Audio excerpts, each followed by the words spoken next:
It made me trust in myself even more because I felt like when everybody was 100%, when I was at 0%, building back up, and now I'm catching up to people and some aspects of who I am.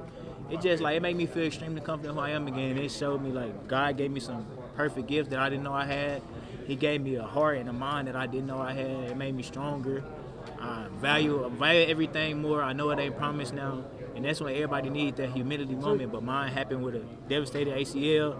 A lot of people say you ain't coming back, but I'm the one to go show everybody you can come back. And you mentioned the note. Yeah, my mom wrote me a note. Wrote you a note, huh? What? So what? It was just encouraging words, or what was the note? Oh, you got the note. Yeah, I got the note.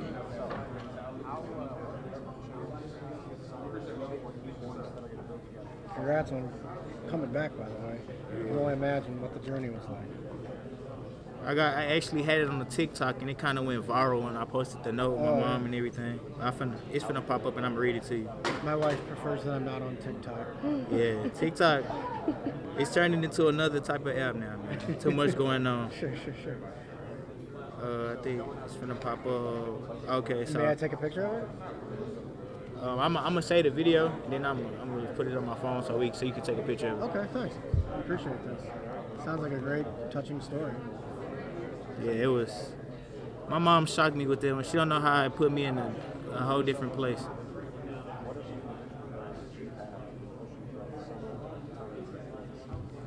It's downloading right now. Yeah. Were you in Columbia all summer, or were you back in Texas, or where? Oh, you know me. I'm from Texas, man. I'm from the heat, so I had to go to the heat just last break. It's kind of too hot to be in Texas right now, but Yeah. I had to go home, see my family. Yeah, of course. And get my mind off football before it start again. Makes sense. So I'm gonna read the note so you can hear it. So she said, "Son, I know it's going to be hard days ahead, but keep pushing for me. I love you and I know you got it. Head up and chest out, young boy, Mom." Young bull. Yeah. I love it. Yeah. So And what was your mom's name? My mom's name is Shamika Quigley. Great. So yeah, that was my biggest upside when my mom did that for me. So you carried the note on your phone and looked at I it? still got I moved to another apartment. I took the note off, attached it back to my new mirror. It's like That's great. it's gonna be forever until that note gonna have to get old for me to not have it anymore. And did she give it to you right when the injury? When did she give it to you? She gave it to me actually because my mom came down here twice, right after I had surgery, and then like 2 weeks later I was just feeling bad. I wasn't taking no medicine. Nobody was forcing me, so my mom had to come down and be a parent. So she came down, we talking or whatever, and she's like, "You gonna be fine, son. You know what every mom say." And I'm like, "Mom, I know, but I'm in pain right now, and I'm just kind of down." She left. I seen a note. I seen a note. I went to take a shower, and I seen a note, and I was like, "Who put a note?" Cause I'm just looking from a distance, and I went and read it, and I just smiled like the biggest smile. So yeah, that's how it was for me. Very cool. Well, good luck to you, man. Thank you. Take care. Having that kind of support system, what's that like knowing that you do, you have that kind of support, no matter what happens out there? I mean, that gives me the confidence, like, you can do anything. If you fail, we still here. Like, you gonna get criticized for you doing right, you gonna get criticized for you doing wrong, but I'm here. That's what that note pretty much showed to me. My family showed, like, my mom ain't make it to college, so, me being here is already like an accomplishment for me. I got the high school diploma.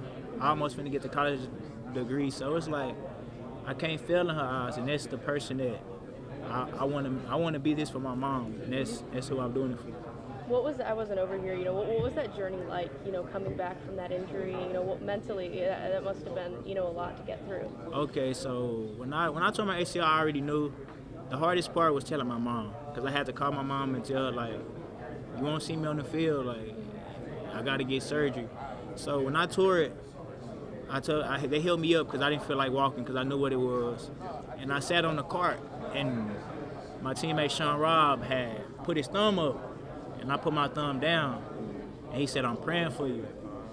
And I told him, like, to drive faster. I don't want no emotions to be shown. Like, I want them to see, like, tough Ennis walking out. Like, to kids, I'm a superhero, so I don't want nobody to see a superhero cry.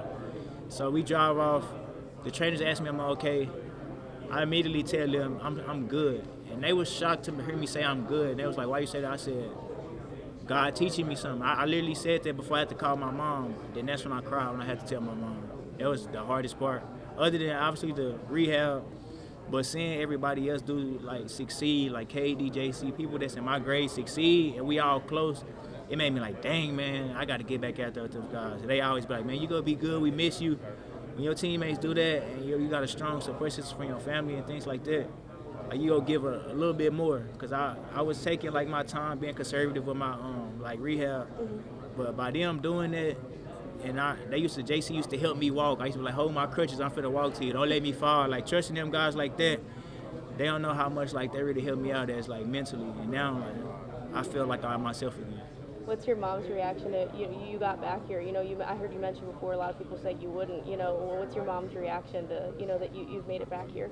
So my mom had me at a young age, so it was already a statistic. People said that we wasn't gonna be where we at today.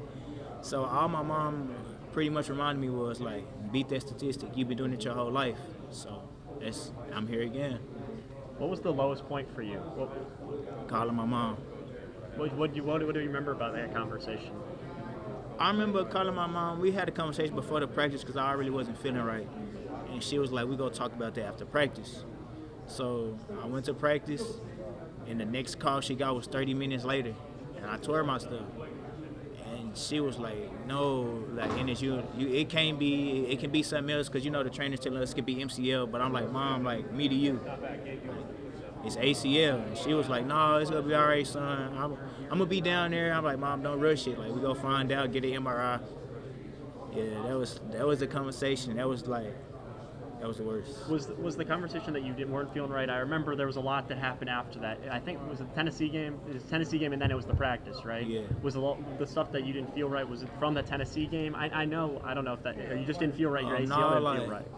So I got hurt a week or two prior to that. Yeah. I was still able to play, so obviously I wasn't gonna not play. We all need each other, and at that time I felt like they needed me the most. Like so, I put all that aside, and I felt weak because I tried to chase the running back 98 yards down the field, and I couldn't and I was getting tired. While my leg was getting tired, I touched his leg, but I'm like, man, I can catch him. Like that's not me.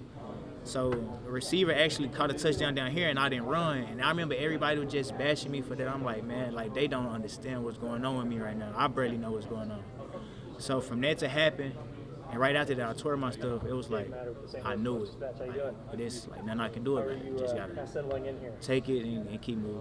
What kind of fire, does that light for you maybe this season, going into it after everything you've been through? Does that light more of a fire in you feel like? Yeah, it's more of a I always play with a chip on my shoulder. But like I told everybody, by me understanding now, like you a snap away from maybe not playing this game again or being seriously injured, it's gonna make me cherish every play even harder. Like some people be like, if I did this, I would have did that. Like now that I've been in a situation where I couldn't play again, or I didn't know I couldn't play again, I'm gonna cherish every play. I'm gonna make sure I do everything, give an extra effort even when I feel like I don't have it no more. Did that note? Do you think that kind of got you through? Like, do you think you'd be where you are right now if you didn't see that note? Like, nah. Honestly, I'm a strong-minded person. Like I'm a strong-minded person, but when my mom, the person who had me and who cared for me, say something like that, and she got full confidence that I'm gonna be back to who I am, like that's all I need. That word of encouragement was all I needed to get up and do what I had to do. How have those conversations, been since, obviously, in your development, being able to come back? So after all that happened, my mom lived this life through me. So everything that happened, with the injury and stuff, happened. It happened to both of us. So I feel like we in this boat together. All this stuff that I went through, I told my mom, I showed her the videos of how I was struggling, screaming, crying, couldn't lift my leg. They pushing me to do it. Now she see me running 100%, being able to jump. We came a long way. Do you feel stronger than you did? Honestly, I don't know if it's a mindset thing, but when something get fixed, you obviously think everything's stronger. It's never gonna happen again. So since I got hurt, and the doctor I got you back to where I need you. You gonna be even better. So that's been in my mind. So I feel way better. just where is the excitement level going into training camp? How fun is it to get started again? It's extremely fun for me to get started again, but like I gotta be more. I'm not cautious, but I'm trying to make it through fall camp. I gotta take it day by day, cause coming from what I came from, you can't talk too further in the day. That's what everything happened to me. Like, I used to worry about I'm ready to get out of fall camp for the season. Since I got hurt, unlocked the day for me. I just want to be better day by day, and if I get 1 cent better every day, I'll be the best player I need to be for the team. What was, Coach Drink's message through all that, through your recovery? How supportive was he? And really, I guess all the staff do that. I mean, with Drink, he made the loud reaction when I got here and all that. And I just remember we got the news at the same time. So it was me and Coach Drink standing in the office with the head trainer. And they said, you tore your stuff. And he was like, you okay? I was like, yeah. I just want to go home right now. And I got to soak all this in. And then he was like, it's only one man. He said, it's one thing I want you not to do is separate yourself from the team. Because, no matter what you're influencing anyway, that you might not feel it because you're going to be down and out, but, I'm influencing. And when spring was going on, I realized how I still was like an influence, kindle the fire. Everybody missing me out there. Everybody asking me how to do stuff. And I can help a lot of guys out there with it. So, yeah, and Coach Pogue, the new defense staff, when they first got here, I was like, man, they never seen me play. I'm not gonna get a chance, but they know they respect me. They gave me they say I'm a good athlete. They call me every other day. Even when I'm at home, Coach Paul, your mental's good, stuff like that. Just checking up on me. So I built trust with him without even playing football yet. So just think about what we on the field together. It's them two coaches and me playing. With everything you learned, what do you feel like, maybe you can teach some guys that are in this defense with you in your room? What do you feel like you can bring to them? I feel like what I can bring to them is the realistness in everything, and the grateful side of everything. Cause we love this game, but we all know what can happen while you playing this game, and I lived it, and I want them to know thank your parents for being here. Thank the coaches because it's an opportunity because you didn't have to be here. And thank who you believe in, in your religious belief, because they got you here. So just thank them every single day. Appreciate what you got, because some people want to be in your shoes and can't be in your shoes. So that's what I want. I want to bring that humility around the room again.